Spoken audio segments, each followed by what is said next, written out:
Câu chuyện về một thửa đất vừa có đất ở vừa có đất vườn, chủ sử dụng muốn chuyển một phần đất vườn sang đất ở, nhưng băn khoăn không biết có phải tách thửa hay không. Nghe qua tưởng rất đơn giản, nhưng thực tế đã gây tranh luận suốt nhiều năm. Nó trở thành câu hỏi quen thuộc trong phòng tiếp dân, tại quầy một cửa, trong các buổi tư vấn nhà đất, thậm chí trên vô số diễn đàn, hội nhóm bất động sản. Điều đáng chú ý là không chỉ người dân mới lúng túng, nhiều cán bộ cơ sở, môi giới, nhân viên văn phòng công chứng, thậm chí luật sư trẻ cũng không thống nhất được câu trả lời. Người thì khẳng định muốn chuyển mục đích một phần là bắt buộc phải tách thửa, người lại chắc nịch không cần tách, người khác nữa thì né tránh bằng câu quen thuộc, còn tùy quy định từng huyện, từng tỉnh. Sự nhập nhằng này không chỉ là câu chuyện lý thuyết, nó gây hệ lụy rất cụ thể. Có gia đình chuẩn bị xây nhà, hồ sơ thiết kế xong, tiền bạc sẵn sàng, ra làm thủ tục mới tá hỏa, khi được bảo phải tách thửa rồi mới xin chuyển mục đích, dẫn tới chậm trễ vài tháng. Có người vì tin lời môi giới làm đơn giản lắm, tách là xong, đem tiền đi đặt cọc hoặc mua đất mà sau đó gặp phải thửa đất không đủ điều kiện tách, rơi vào tranh chấp, đổ vỡ giao dịch. Có nơi, cán bộ địa chính bị người dân phàn nàn là làm khó, trong khi họ cũng đang lúng túng giữa quy định mới và thói quen cũ. Nếu chỉ dừng lại ở việc trách móc cán bộ giải thích không rõ ràng hay người dân không chịu tìm hiểu luật thì vấn đề sẽ không bao giờ được giải quyết tận gốc. Câu hỏi cần đặt ra thẳng thắn là tại sao một quy định mà Luật Đất đai 2024 đã thể hiện tương đối rõ lại có thể bị hiểu theo nhiều cách khác nhau? Phải chăng luật khó đến mức người dân không thể tiếp cận? Câu trả lời, nếu nhìn kỹ, nằm nhiều hơn ở quán tính hành chính và thói quen áp dụng quy định cũ hơn là ở bản thân câu chữ pháp luật. Chính sự chậm thay đổi trong nhận thức và thực hành đã khiến một vấn đề vốn có thể giải quyết khá mạch lạc, trở nên rối rắm một cách không cần thiết.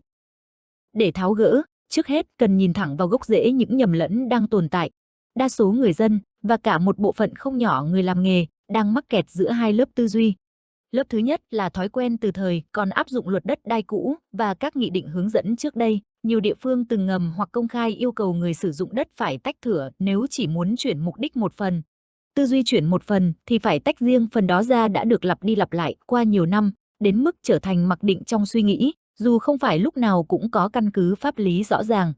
Khi pháp luật thay đổi theo hướng cởi mở hơn, nhiều người vẫn vô thức bám vào lối mòn cũ. Lớp thứ hai, sâu hơn, là sự nhầm lẫn giữa hai khái niệm hoàn toàn khác nhau, chuyển mục đích sử dụng đất và tách thửa đất. Chuyển mục đích sử dụng là một thủ tục nhằm thay đổi loại đất, ví dụ, từ đất trồng cây lâu năm sang đất ở, để phù hợp với quy hoạch và cho phép xây dựng nhà ở hoặc công trình. Thửa lại là một thủ tục khác, chia một thửa đất thành hai hoặc nhiều thửa độc lập về mặt pháp lý, thường gắn với các mục đích như phân chia tài sản, tặng cho, chuyển nhượng từng phần. Việc chuyển mục đích không đương nhiên kéo theo nghĩa vụ tách thửa, cũng như tách thửa không đồng nghĩa với việc phải chuyển mục đích tất cả phần đất sau khi tách. Thế nhưng, trong thực tế giao tiếp hành chính, hai thủ tục này thường bị gom vào một câu nói gọn, muốn chuyển thì tách ra cho dễ làm hồ sơ. Chính sự tiện miệng ấy đã đẩy nhiều người vào mê cung thủ tục. Vâng, và để không bỏ lỡ những phân tích chuyên sâu, gần gũi và thiết thực như thế này, quý vị và các bạn đừng quên đăng ký kênh web Giáo dục TV, bật chuông thông báo ngay bây giờ. Chỉ một cú nhấp chuột thôi, quý vị và các bạn sẽ luôn đồng hành cùng chúng tôi trên hành trình cập nhật kiến thức về luật đất đai và đầu tư bất động sản. Tình hình càng trở nên phức tạp hơn trong bối cảnh thông tin pháp luật được lan truyền chủ yếu qua mạng xã hội, các nhóm nhà đất và những đoạn clip ngắn giải thích luật. Tốc độ truyền tải nhanh, nhưng độ kiểm chứng lại thấp. Một người đọc lướt qua một bài viết hay một video nói rằng từ nay muốn chuyển mục đích phải tách thửa, sau đó kể lại cho người khác với sự khẳng định của người đã từng làm rồi. Cứ như vậy, những mẩu thông tin rời rạc, chưa chắc đúng, được lặp đi lặp lại đến mức giống như chân lý. Trong khi đó, văn bản luật, vốn là nguồn chính thống, lại ít khi được đọc trọn vẹn và đặt vào đúng bối cảnh. Ở một tầng sâu hơn, câu hỏi có phải tách thửa không vốn không thể trả lời một cách đơn giản có hoặc không nếu chúng ta không nhìn nó dưới ba lăng kính song song, pháp lý, kỹ thuật đất đai và quy hoạch. Về mặt pháp lý, cần xác định rõ luật hiện hành có bắt buộc tách hay không trong tình huống cụ thể là thửa đất có cả đất ở và đất vườn, người sử dụng chỉ muốn chuyển mục đích một phần đất vườn. Về mặt kỹ thuật, bản đồ địa chính, ranh giới thửa đất, cách ghi nhận các loại đất trên cùng một giấy chứng nhận được xử lý như thế nào nếu không tách thửa. Và về mặt quy hoạch, phần đất xin chuyển có được quy hoạch là đất ở hay không, hay lại thuộc một mục đích khác hoàn toàn. Chỉ khi ba góc độ này được soi chiếu đồng thời, câu trả lời mới thực sự thuyết phục, tránh được lối suy luận một nửa vời vốn rất phổ biến. Nếu quay lại với Luật Đất đai 2024, văn bản Trung tâm điều chỉnh vấn đề, có thể thấy nhà làm luật đã đưa ra một quy định tương đối minh bạch. Điều 220 khẳng định, đối với thửa đất có đất ở và đất khác, không bắt buộc phải tách thửa khi chuyển mục đích sử dụng một phần thửa đất, trừ trường hợp người sử dụng đất có nhu cầu tách thửa. Câu chữ ở đây không vòng vo, không cài cắm điều kiện ngầm.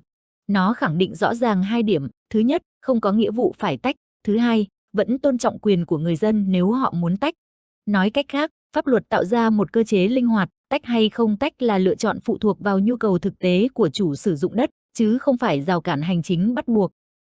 Đằng sau câu chữ tưởng như đơn giản ấy là một sự thay đổi nhận thức đáng kể.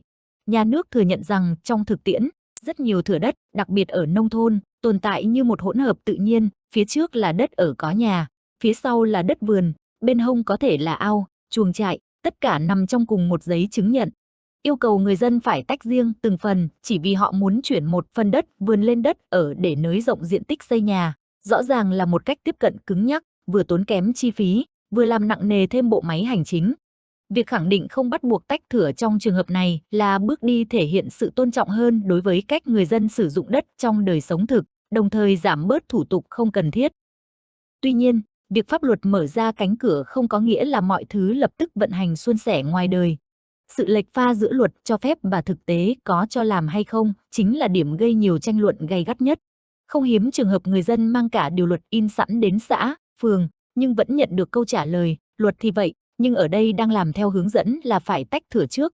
Lý do đưa ra thường nghe có vẻ rất an toàn, tách ra để tránh nhầm lẫn ranh giới, tách ra cho hồ sơ sau này dễ xử lý, tách ra để hạn chế tranh chấp giữa các đồng sở hữu. Nói cách khác, cán bộ cơ sở chọn con đường ít rủi ro cho mình, dù con đường đó đôi khi đi ngược lại tinh thần cải cách thủ tục hành chính mà pháp luật hướng đến. Nếu nhìn từ phía cán bộ, có thể phần nào thông cảm. Một thửa đất có cả đất ở và đất vườn, muốn chuyển 80 mét vuông vườn thành đất ở, sẽ đòi hỏi cơ quan đăng ký đất đai phải xác định rõ trên bản đồ địa chính phần diện tích đó nằm ở đâu, hình dạng thế nào, tiếp giáp với danh gì. Nếu làm không cẩn thận, tương lai hoàn toàn có thể phát sinh tranh chấp. Người sử dụng đất cho rằng phần được chuyển nằm ở một vị trí khác với vị trí ghi nhận. Anh em, con cái trong nhà cãi nhau về phần được lên thổ cư nhiều hơn hay ít hơn. Trong bối cảnh trách nhiệm cá nhân ngày càng được siết chặt, không lạ khi nhiều cán bộ chọn cách cứ tách ra, vừa dễ vẽ bản đồ, vừa giảm nguy cơ phải giải trình sau này. Song, điều đó không thể trở thành lý do hợp lý hóa việc áp dụng pháp luật theo hướng an toàn cho cơ quan, bất lợi cho dân. Khi luật đã xác định rõ không bắt buộc, việc biến không bắt buộc thành hầu như luôn bắt buộc trên thực tế là một bước lùi về mặt thể chế. Nó làm méo mó chủ trương treo thêm quyền chủ động cho người sử dụng đất. Quan trọng hơn, nó tạo ra một tầng chi phí vô hình nhưng rất thật. Người dân phải đo đạc bản đồ, phải nộp lệ phí tách, phải cấp đổi giấy chứng nhận mới, phải chờ đợi thêm nhiều tuần, thậm chí nhiều tháng để hoàn tất thủ tục, trong khi mục đích ban đầu chỉ là mở rộng phần nhà ở trong cùng một mảnh đất. Chính ở đây, một câu hỏi đáng lẽ phải đảo chiều, trong những trường hợp nào người dân thực sự nên tách thửa, và đâu là những tình huống mà việc không tách mới là lựa chọn thông minh hơn. Nếu bình tĩnh phân tích, có thể thấy bức tranh không hề đơn giản theo kiểu không bao giờ tách hay lúc nào cũng nên tách. Khi một gia đình chỉ đơn thuần muốn xin chuyển thêm 60 đến 100 mét vuông đất vườn liền kề phần đất ở hiện hữu để xây thêm nhà, làm sân, làm gara, không có nhu cầu bán bớt hay chia tài sản, thì giữ nguyên thửa và chỉ chuyển mục đích phần cần dùng là phương án hợp lý nhất. Họ không bị ràng buộc bởi điều kiện diện tích tối thiểu để tách thửa, không phải mất tiền làm thủ tục cấp giấy chứng nhận mới, không phải đối mặt với nguy cơ làm giảm giá trị mảnh đất vì nó bị chia nhỏ và manh mún. Ngược lại, nếu mục tiêu là chuẩn bị tách phần đất đó để bán cho người khác, để tặng cho con, hoặc để chia rõ phần của từng người trong gia đình, thì việc tách thửa lại là giải pháp cần tính đến. Người mua thường muốn đứng tên trên một giấy chứng nhận riêng, không muốn chung thửa với chủ cũ. Các giao dịch chuyển nhượng, thế chấp, góp vốn cũng thuận lợi hơn nhiều nếu mảnh đất tồn tại như một thửa độc lập. Trong những trường hợp này, không ai cấm người dân vừa tách thửa, vừa chuyển mục đích phần đất đó, nếu họ có đủ điều kiện về diện tích và hạ tầng theo quy định của địa phương.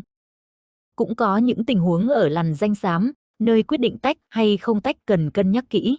Chẳng hạn, một thửa đất đang thế chấp tại ngân hàng, chủ đất muốn chuyển mục đích một phần để xây nhà.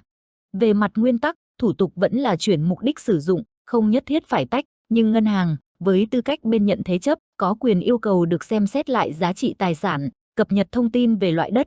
Nếu cơ chế phối hợp giữa ngân hàng và văn phòng đăng ký đất đai không rõ ràng, hồ sơ có thể bị ách tắc chỉ vì sự dè dặt từ phía tổ chức tín dụng. Một lần nữa, vấn đề lại không nằm ở luật, mà ở cách các chủ thể liên quan lựa chọn con đường an toàn cho mình. Đặc biệt đáng lưu ý là trường hợp phần đất dự kiến chuyển mục đích lại nằm trong khu vực có quy hoạch sử dụng đất khác hẳn, ví dụ quy hoạch giao thông, cây xanh công cộng, công trình công cộng, chứ không phải quy hoạch đất ở. Trong tình huống này, dù có tách thửa hay không cũng không thể được phép chuyển mục đích, điều kiện tiên quyết là sự phù hợp với quy hoạch. Thực tế, không ít người dân nhầm lẫn, cho rằng chỉ cần tách ra, lên thổ cư đã là quy hoạch sẽ phải theo giấy chứng nhận, trong khi logic pháp lý lại đi theo chiều ngược lại, quy hoạch là nền tảng, giấy chứng nhận phải tôn trọng và phản ánh quy hoạch. Nếu bạn thấy thông tin này hữu ích, hãy cho mình xin một like nhé ạ, và đừng quên theo dõi các video tiếp theo của kênh web Giáo dục TV.